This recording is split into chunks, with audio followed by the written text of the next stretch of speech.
For more than 1,000 years, the resurrected Sith Empire advanced unchecked in deep space. All the while, we Jedi believed the Sith were extinct.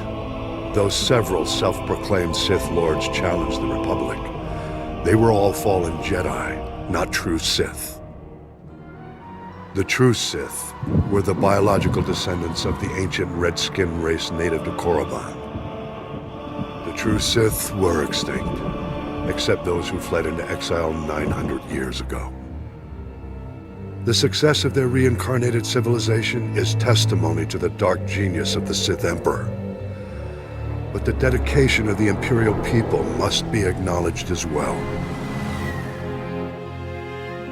In our brief glimpses into the Empire's secret history, one name stands out: Grand Moff Odile Viken, the founder of the modern Imperial military.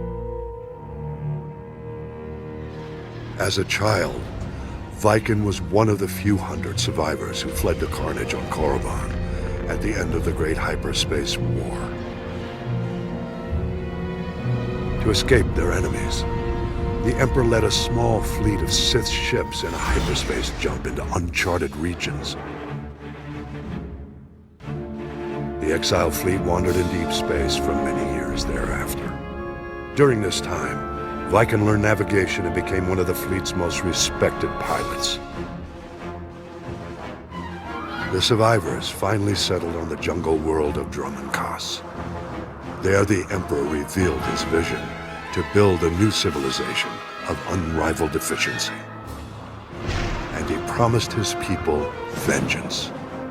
He promised them an empire destined to dominate the galaxy, an empire destined to bring about the Republic's destruction. The Emperor's role in Reconstruction was as visionary alone. He's said to have withdrawn into isolation and left the logistics to a newly formed Dark Council and to loyal Imperial leaders like Odile Viken. While the Dark Council debated long-term plans in the Sith power structure, the young Viken took on the monumental task of establishing order. Viken drafted every non-Force user of age into the new Imperial military. He then developed the Imperial Military Training Regimen that remains to this day.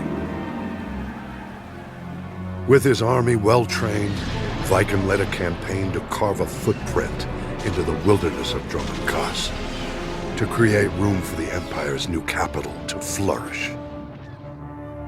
Records suggest that during the campaign, he personally slew a rabid Tarantatek on the site where the Imperial Citadel stands today.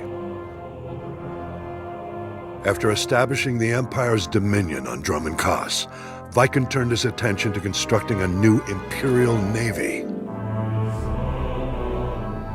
Dividing his troops between engineering, mining, and manufacturing, he laid the groundwork for an ambitious plan: the creation of the Imperial Armada.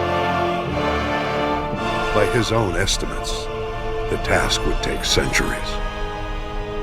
Viken knew he would never see even a fraction of his plan's success.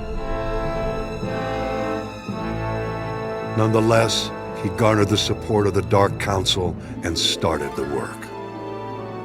It was this act which earned Viken the honor of being the first Grand Moff recognized in the new Imperial military. Grand Moff Viken was eventually killed during an Imperial campaign to conquer an alien system in deep space. He died in battle on the bridge of a prototype Star Destroyer, a fitting end to the first Imperial Grand Moff. Though Viken was lost all those centuries ago, his plan and his name lived on to inspire countless generations who marched under the Imperial banner. Viken's story represents the surprising loyalty the Imperial citizens show to an empire in which they will always be subservient to the Sith. I believe the roots of this loyalty lie in the events of the Great Hyperspace War. I'll explain my theory in a subsequent report.